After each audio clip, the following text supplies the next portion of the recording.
What is up, everybody? Welcome to DFS by the Numbers. This is my prize picks breakdown for UFC Vegas 84. We got Magomed Ankalaev going against Johnny Walker. I need all the wins, yeah. Harder than all that is. You better move, you might get knocked out. Knocked out. You better move, you might get knocked out. Knocked out. You better move, you might get knocked out. Knocked out. And we are back for another prize picks breakdown video. This week we are breaking down Magomed Ankalaev going against Johnny Walker 2. We have a 12-fight card, a card that I'm definitely looking forward to. Looking forward to talking through the fights from a prize picks perspective. I'm going to give out 8 plays that do stick out for this week. Before we get into it, if you guys could please do me a favor, leave a like on the video, subscribe to the channel if you have not already. Also, if you guys are new to prize picks and want to check it out, use promo code DFSBTN and get yourself a 100% deposit bonus up to $100. It helps me, it helps you, it's free money. Check it out, promo code DFSBTN. And then something I'm excited to announce on the website that's brand new for this year. So this year, if you sign up on any package, DFS betting, DFS and betting, which is the two combined, I'm going to be doing a prize picks article. I actually just typed it up, where in that article, I'm going to type my top 5 prize picks, break it down, and then I'm also going to give a prize picks entry as well, which I do already have. It's a 3-piece this week. So check that out if you're into more prize picks content. Any option, I'm doing it on all 3 because I think that makes most sense. So check it out, dfsbythenumbers.com, also on Patreon as well. And looking forward to doing just another article as well. I already do, I think, 3 articles, but now it's 4 this year. So check that out. Looking forward to some prize picks content behind the scenes, and of course, this free video as well where I talk about my favorite plays. All right, I say we get into it, guys, and as always, we're going to start with the significant strikes. And the first one that I'm going to bring up is going to be Manel Kape, 65.5 significant strikes, and I'm going to select the less here. And I just feel like there are a lot of avenues for this less to hit. There we go, you can see it. So I think there's a lot of avenues for this Manel Kape less to hit here. 65.5. Obviously, Manel Kape's a guy that in the past he has been low volume. Nowadays, I think his volume's a lot better. He's more aggressive, but I think that aggressiveness this week is going to potentially lead himself to a finish. We see Manel Kape's a pretty big favorite here. I think last time I checked, like minus 250, minus 260. Highly indicating that he's going to go out there and win. And when Matheus Nicolau loses fights, he's losing fights inside the distance. 3 losses for Matheus Nicolau, all 3 of them coming inside the distance by knockout. We get a more aggressive Manel Kape, probably looking for revenge here. I think Manel Kape hits this less, and I think that's because he finishes Nicolau.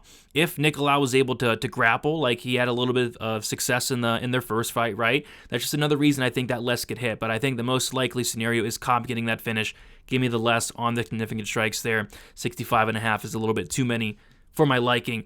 Next, I'm going to go with a more here on Magomed Ankalaev in the main event, set at 36.5, which is very low. So this fight is favored to end inside the distance very heavily. It's minus 1,000 to actually finish inside the distance, which I kind of disagree with. I mean, we've seen these guys in 5-round fights go the full 25. Johnny Walker went the full 25 with Thiago Santos.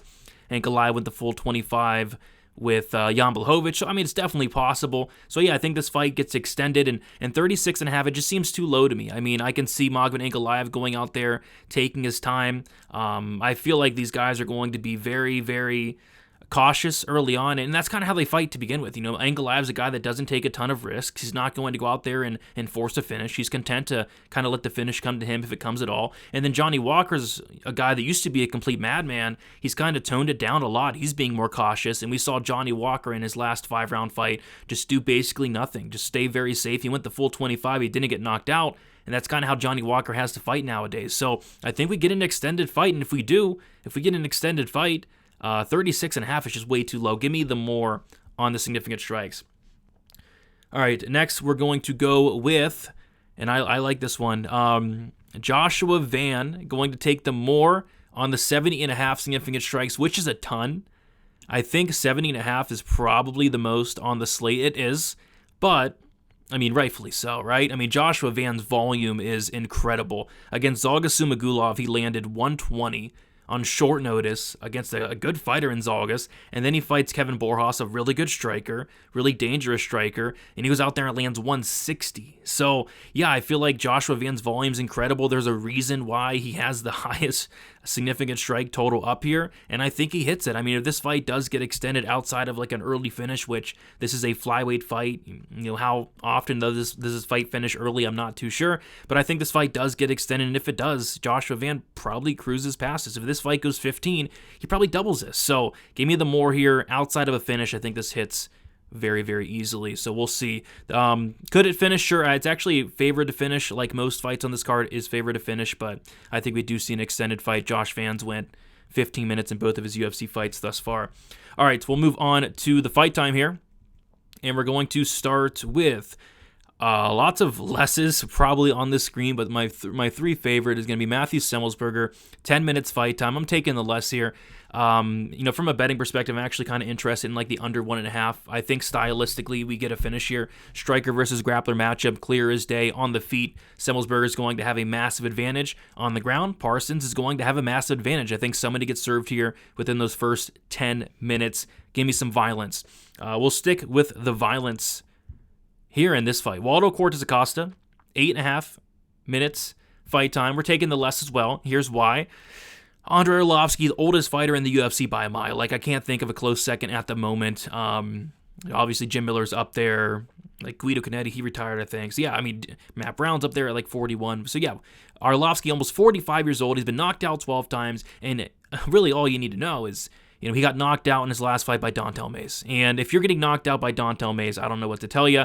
I think Waldo Cortez Acosta should be ashamed of himself if he doesn't go out there and knock out Arlovsky. I mean, they're kind of just setting him up here. So give me Acosta to finish Arlovsky. Arlovsky's not finishing Acosta, but Acosta should finish this guy within the first 8.5 minutes. And then I will take a more. I'll take a more 8.5. I'm taking the more in the Ankalaev fight. So this could either look really bad or like the easiest play ever. And like I said, these guys at the end of the day, they are dangerous, but they're very risk adverse, especially as of late for Johnny Walker. Ankalaev has always been that way, really risk adverse. And I kind of think the game plan for Ankalaev is going to be getting the fight down to the mat, winning minutes with the grappling. And if that's the case, yeah, I see this soaring over. Obviously, could Johnny Walker get knocked out? Sure.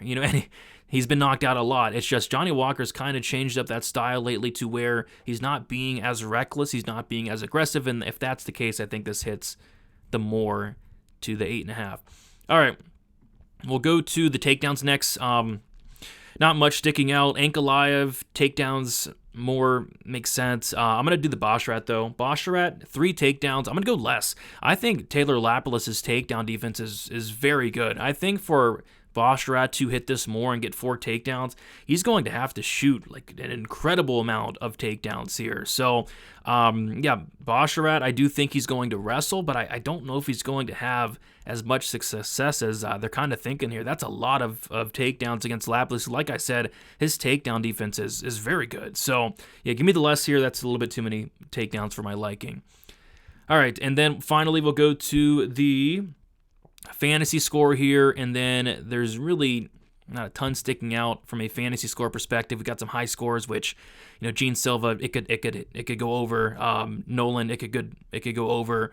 But nothing I really want to trust. What I do like though is going to be Manel Kopp. I'm going to take the more on the fantasy score here, 85.5 fantasy score. I think Kopp finishes. I think he finishes within the first 2 rounds. I think he knocks out Mateus Nicolau, and if he does so within the first 10 minutes, get some strikes in there, get some knockdowns in there, I think he surpasses this fantasy score. As long as he does get that finish, which I do think he does, and I do like Kopp to finish this fight quite a bit this week. So that's about it for me. I'll throw another like Ankalaev one in there. I already talked about Ankalaev 2 times. We could talk about him a third. Ankalaev less than 115. I don't see him scoring 150. 115 here. I think it's going to be a boring fight. I don't see him getting ever close to that, but I've talked about this guy way too much, so just another one to throw out there. But yeah, guys, that is about it. Thank you so much for watching. Looking forward to a great 2024. Comment down your favorite PrizePicks play if I missed anything. Always like hearing what you guys have to say in the comments for sure. Be sure to check out PrizePicks if you're new. Use promo code DFSBTN. Get yourself a 100% deposit bonus up to $100. And check out the website, dfsbythenumbers.com. I'm about to post that PrizePicks article, my top 5 with the honorable mentions there, and then also my PrizePicks entry will be out as well. Really looking forward to adding some PrizePicks content on the website, making the website all more valuable than it already was. Tons of content there. All right. Best of luck, everybody, and we'll talk to you soon. See you later.